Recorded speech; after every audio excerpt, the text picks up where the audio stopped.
प्रिय छात्रों नमस्कार। एनसीईआरटी गणित कक्षा 10वीं में आपका स्वागत है।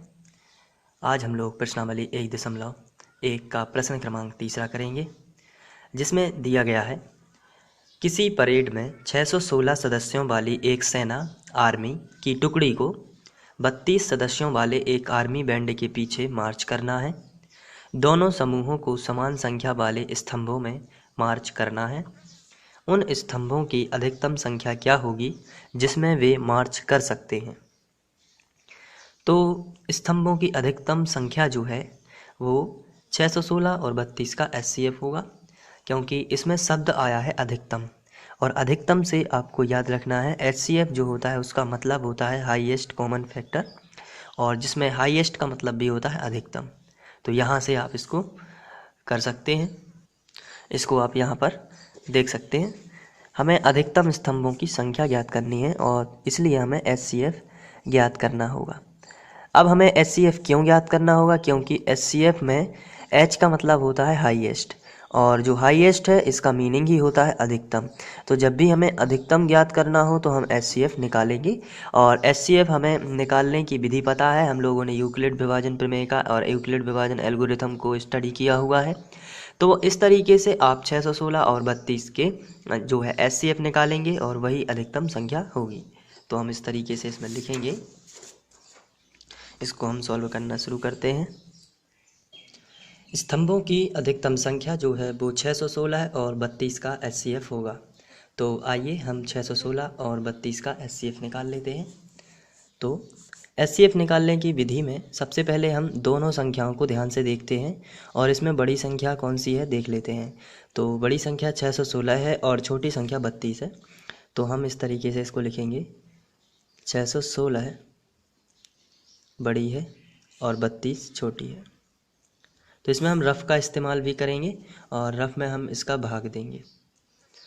तो यहाँ पर 616 और 32 में 616 जो है बड़ी है, तो हम यहाँ पर इसका भाग देंगे 616 और 32 से भाग दिया जाएगा।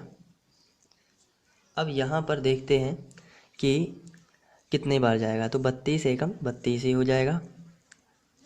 अब यहाँ पर जो बचेगा 29 बचा। इसके बाद ये जो 6 है इसको हम यहाँ पर लिख देते हैं, एक बार फिर से जाएगा। तो 32 का लगभग 9 बार जाएगा, 9 दूनी 18, 18 की 8 हासिल आई 1, 9 तिया 27 और 1 28, ये इस तरीके से।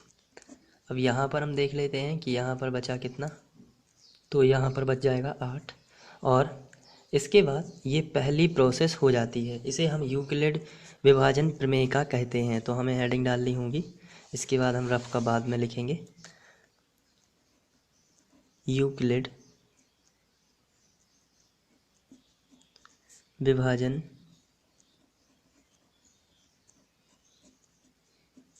एल्गोरिथम से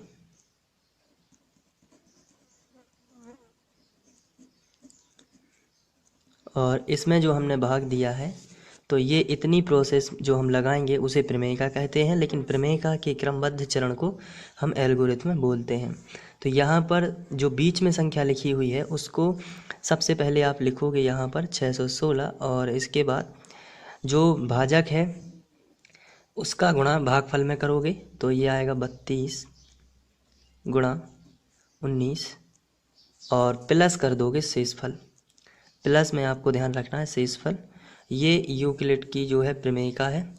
और यहाँ पर तब तक भाग देते जाना है जब तक कि शेषफल 0 ना आ जाए।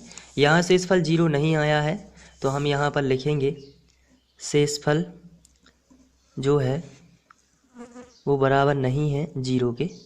तो शेषफल बराबर नहीं है 0, और जब शेषफल बराबर नहीं है 0 तो आप इसको पुनः एक बार फिर से भाग देंगे, और ये जो है इसे बोलते हैं प्रमेयिका।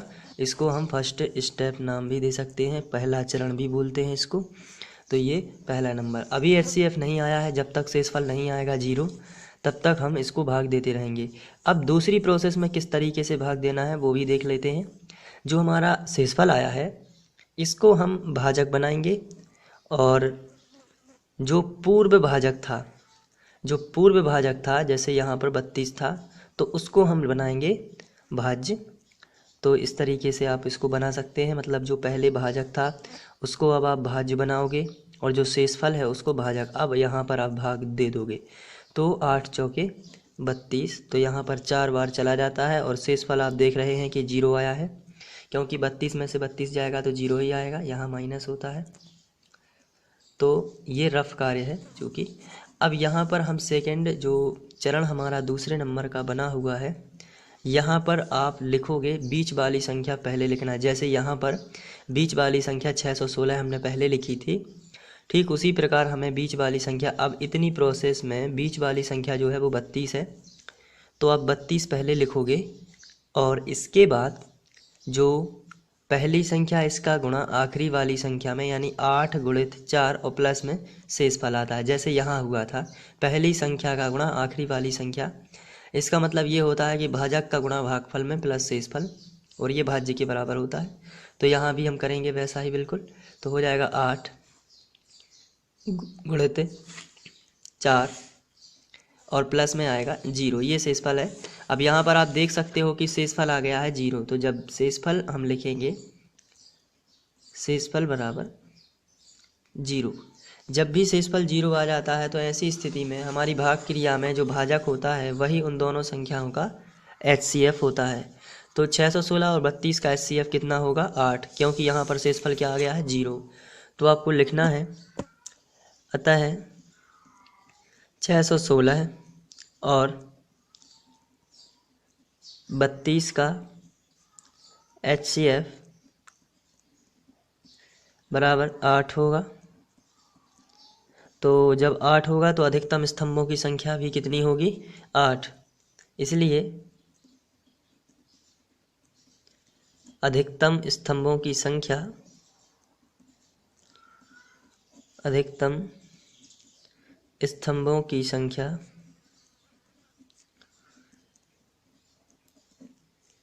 8 होगी। तो यहाँ पर अधिकतम स्तंभ जो हैं वो 8 बनेंगे और उसमें सेना मार्च करेगी। तो ये था तीसरा क्वेश्चन, और इसमें